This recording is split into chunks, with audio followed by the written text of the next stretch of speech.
নমস্কার, story official এই চ্যানেলে আপনাদের প্রত্যেককে স্বাগত। আমি আজকে শ্রীমদ্ ভাগবতের যে ভগবান যখন দ্বারকার রাজা ছিলেন সেই সময়কার একটা কাহিনী আমি বলছি। সেই সময় ভগবান যখন দ্বারকার রাজা ছিলেন তার অনেক যদুবংশ অনেক বড় ছিল। বেশ সুন্দর করেই ভগবান সেগুলোকে তাদেরকে নিয়ে ভগবান বেশ ভালোই ছিল। কিন্তু ভগবান লক্ষ্য করেছিল যে এখানে তিনজনের খুব অহংকার। একজন হলো সুদর্শন চক্র, তার খুব অহংকার যে তার মতন শক্তি কারো নেই, তিনি হলেন সব থেকে বেশি শক্তি তার, এই নিয়ে তার অহংকার ছিল। আর গরুরের অহংকার ছিল যে গরুর সবচাইতে দ্রুত গতিতে যেতে পারে, তার মতন দ্রুত গতি অন্য কারো নেই, তিনি হলেন সর্বশ্রেষ্ঠ দ্রুত গতিতে যেতে পারে। আর ভগবানের 16,108 পত্নীর মধ্যে তিনি সত্যভামার তার সৌন্দর্যকে নিয়ে তার অহংকার ছিল। সত্যভামা সবসময় ভাবত যে ভগবানের যত পত্নী আছে সবার থেকে আমি সুন্দর, আমি দেখতে সবচেয়ে সুন্দর, এই নিয়ে তার অহংকার ছিল। কিন্তু ভগবান কখনোই অহংকার সহ্য করতে পারে না, এটা ভগবানের ধর্ম। ভগবান শ্রীকৃষ্ণ যখনই অহংকার কারো মধ্যে ঢুকে যে কোনো বিষয়ে, ভগবান তখনই তার থেকে অহংকার, যদি ভক্ত হয় সে পরম, তার ভিতরে যদি একটু অহংকার আসে, ভগবান তখন চায় যে এই ভক্তের অহংকারটাকে তার ভিতর থেকে দূর করতে হবে। তাই ভগবান কখনো অহংকার সহ্য করে না। তাই ভগবান মনে মনে ভাবে এই তিনজনের অহংকার ভাঙা আমার খুব দরকার, কারণ এরা তিনজনই হলো আমার সান্নিধ্যে থাকে, আমার কাছে থাকে। গরুর, সুদর্শন চক্র, সত্যভামা, এরা তিনজনই আমার কাছে থাকে, কিন্তু এদের মধ্যে অহংকার থাকা মোটেই ভালো দেখায় না, কারণ এরা আমার কাছে থেকেও এদের ভিতরে কেন অহংকার জন্মেছে, তাই এদের অহংকার ভাঙতেই হবে। এই ভেবে ভগবান মনে মনে ভাবে যে এদের অহংকার ভাঙতে পারবে একমাত্র হনুমান। হনুমান ছাড়া এদের অহংকার ভাঙানো যাবে না, কারণ এরা নিজেদের মধ্যে নিজেদেরকে এতটা অহংকারী হয়ে যাচ্ছে, একজন তার শক্তি নিয়ে, একজন তার দ্রুত গতি নিয়ে, একজন তার সৌন্দর্য নিয়ে। তাই ভগবান হনুমানকে মনে মনে স্মরণ করে যে তুমি দ্বারকায় আসো। হনুমান ভগবানের স্মরণ ডাক শুনে তিনি দ্বারকায় আসে, এবং দ্বারকায় এসে হনুমান যখন বন দেখে এবং বনের মধ্যে দেখে সুন্দর সুন্দর ফল, হনুমান ভাবছে যে আগে এই ফলগুলো খেয়ে নিই। হনুমান সেই বনের মধ্যে এক একটা গাছ তুলছে, ফলগুলো খেয়ে গাছগুলোকে ছুঁড়ে ছুঁড়ে ফেলে দিচ্ছে। এত বড় বড় গাছ হনুমান তুলে নিয়ে ফলগুলো খেয়ে গাছগুলোকে ফেলে দিচ্ছে। এই দেখে দ্বারকাবাসীরা, ভগবান শ্রীকৃষ্ণ যেহেতু রাজা, তাই রাজার কাছে, দ্বারকাধীশের কাছে আসে, এসে বলে প্রভু, দ্বারকায় একটা বাদর এসেছে, একটা বানর এসেছে, সে কী করছে, আমার এই বনের সব গাছগুলোকে নষ্ট করে দিচ্ছে। গাছ ফল খাচ্ছে খাক, কিন্তু সে কী করছে, গাছ সুদ্ধা উপড়ে ফেলছে, উপড়ে ফলগুলো খেয়ে গাছগুলোকে ছুঁড়ে ছুঁড়ে ফেলে দিচ্ছে। তখন ভগবান বলে যে ঠিক আছে তোমরা যাও, আমি দেখছি। তখন ভগবান সুদর্শন চক্রকে ডাকে, যে সুদর্শন চক্রকে বলে যে তুমি যাও তো, ওই বানরকে গিয়ে শান্ত করো, কারণ ওই বানর ফলের বাগানের ক্ষতি করছে, তুমি গিয়ে তাকে শান্ত করো।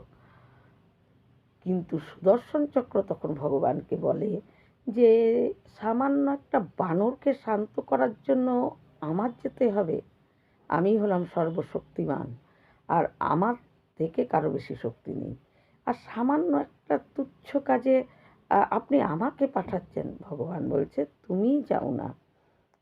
তখন কি করবে সুদর্শন চক্র? যেহেতু ভগবানের আদেশ পালন করা সুদর্শন চক্রের কর্তব্য, দায়িত্ব, তাই সুদর্শন চক্র ভগবান যখন আদেশ করছে তখন সুদর্শন চক্র নিজের মনে মনে ভাবছে যে একটা সামান্য কাজেও আমাকে পাঠাচ্ছে, যেই কাজ আমার উপযুক্তই না।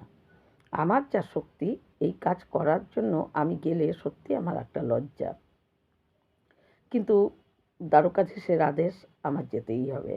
তাই সুদর্শন চক্র সেখানে যায় এবং গিয়ে দেখে যে সুদর্শন চক্রের জ্যোতি ছিল এতটা যে তার জ্যোতিতে সূর্যের আলো মানে কম লাগতো, মনে হতো সূর্যের আলো ফিকে পড়ে যেত, সুদর্শন চক্রের জ্যোতি এতটা। তাই সুদর্শন চক্রের যখন যাচ্ছে তখন সেই জ্যোতি একটু হনুমান দেখতে পায়। হনুমান দেখতে পেয়েই সুদর্শন চক্র বলে আয় বানর, যেই বলছে সুদর্শন চক্রকে হনুমান খপ করে ধরে তার বগলে চাপা দিয়ে রাখছে।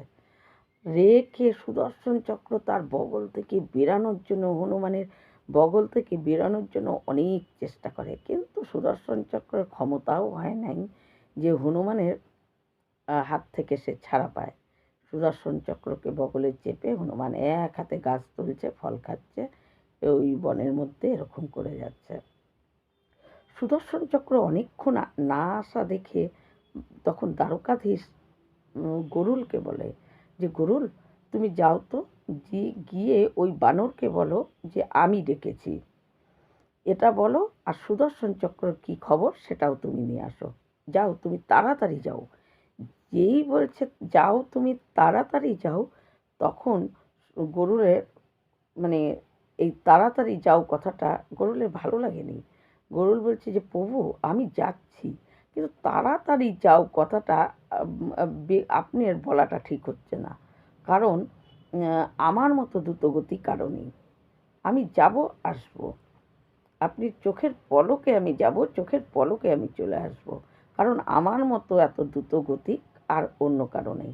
তাই আপনি তাড়াতাড়ি কথাটা বলাটা না বললেও হতো। তো ভগবান বলছে বলছি যেরকম, ওটা নিয়ে আর ভাবতে হবে না, যাও তুমি তাড়াতাড়ি। তখন গরুল কী করে, তিনি যায়। গরুল গিয়ে দেখে যে হনুমান। তখন গরুল গিয়ে বলে আরে হনুমানজি ভালো আছো তো? হনুমান বলে হ্যাঁ, তুমি কেমন আছো? বলে আমিও ভালো আছি। বলে যে তোমাকে আমি এসেছি একটা কারণেই, তোমাকে দ্বারকাধীশ ডাকছে। দ্বারকাধীশ বলছে তোমাকে তাড়াতাড়ি তার কাছে যেতে। আর সুদর্শন চক্রকে দ্বারকাধীশ পাঠিয়েছিল, সে কোথায়? সুদর্শন চক্র তো তোমার কাছে এসেছিল, তাকে তো এত আর দেখতে পাচ্ছি না, আর তিনি দ্বারকাতেও ফিরে যায়নি। তখন হনুমান বলে যে সুদর্শন চক্র সে তো আমার বগলে, বলে হনুমান হাত উঁচু করে সুদর্শন চক্র ধপ করে নিচে পড়ে। যাই হোক, গরুল কোনো রকমে সুদর্শন চক্রকে ওঠায় এবং সুদর্শন চক্র তখন ভাবে যে আমার থেকে অনেক বেশি শক্তি আর একজনের আছে, আমি বেকার আমার শক্তি নিয়ে অহংকার করি। সুদর্শন চক্রের অহংকার ওখানেই ভেঙে যায়। তারপর গরুল বলে যে যাও, তোমাকে দ্বারকাধীশ ডাকছে। কিন্তু হনুমান বলছে যে তুমি যাও, আমি তারপরে যাচ্ছি। বলে আরে আমি যাব বলতেই পৌঁছে যাব, কারণ আমার সঙ্গে আমি খুব দ্রুতগতি, আমার মতো দ্রুতগতি কারো নেই। তাই তুমি আগে যাও, তারপরে আমি যাচ্ছি, কারণ তোমার আগে পৌঁছাতে হবে, নাইলে আমি পৌঁছে যাব, তোমার জন্য অনেকক্ষণ দাঁড়ায় থাকতে হবে, তুমি পৌঁছাতে অনেক দেরি হবে, এখান থেকে দ্বারকা অনেকটাই দূর। হনুমান বলছে বললাম তো তুমি যাও, তোমার আগেই আমি পৌঁছে যাব। তখন গরুল আর কি বলবে, গরুল রওনা দেয়। আর গরুল মনে মনে ভাবে এই তো আমি পৌঁছে যাব, কিন্তু প্রভুকে যাই আমার বলতে হবে যে হনুমানকে আমি বলছি আমার আগে রওনা হতে, কারণ আমার থেকে তো তাড়াতাড়ি হনুমান পৌঁছাতে পারবে না, কিন্তু হনুমান আমার কথা শোনেনি, আমি যাই এটাই বলবো। তাই ও আসছে, একটু অপেক্ষা করতে হবে। গরুল এই ভাবতে ভাবতে তিনি দ্বারকায় পৌঁছায়। কেবল বলবে দ্বারকাধীশকে যে আমি চলে আসলাম, আমি কিন্তু ওকে আগে আসতে বলছি, কিন্তু এখনো পৌঁছায়নি, ও পিছনে আছে, আসছে। প্রভু একথা বলবে কি, তাকিয়ে দেখে যে হনুমান দ্বারকাধীশের চরণের সামনে বসে আছে। গরুল তখন অবাক হয়ে যায় যে আমার পরে রওনা দিয়েও আমার আগে এ কী করে পৌঁছে গেল, তার মানে আমার থেকেও ওর গতি আরও দ্রুত। তাই গরুলের তখন অহংকার ভেঙে যায় এবং গরুল চুপ করে থাকে। ভগবান মুচকি হাসে। তারপর হনুমানের জন্য ভগবান অনেক ফলের ব্যবস্থা করেছে, কারণ হনুমানকে ডাকছে না, তাই হনুমানের জন্য অনেক ফলের ব্যবস্থা করেছে।